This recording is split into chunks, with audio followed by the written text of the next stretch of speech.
আসসালামু আলাইকুম। বিএনপি একটা বড় দল। আমার বাড়ি বগুড়া জেলাতে, বগুড়া সদরে।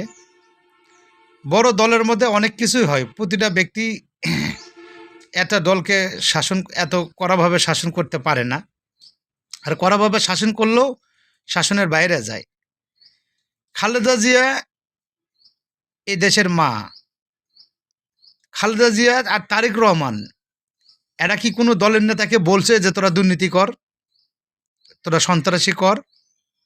কেউ প্রমাণ করে দিতে পারবেন? পারবেন না। কিন্তু বিশেষ করে এখন শুরু করছে কয়েকটা দলে তারেক রহমানকে লন্ডনে বসে চাঁদার ভাগ খাচ্ছে। এটা যারা বলতেছে তারা কি আসলে সঠিক বলতেছেন? তা আমি অনুরোধ করব সবার কাছে, এমন কোনো কথা বলেন না। সে তারেক রহমান আগামী দিনে ভবিষ্যৎ, সে আগামী দিনে প্রেসিডেন্ট হবে। সে আগামী দিনের ভবিষ্যৎ তারেক রহমানের নষ্ট করার দায়িত্ব আপনাকে দেওয়া হয়নি। ভালো থাকবেন, সুস্থ থাকবেন। আল্লাহ হাফেজ।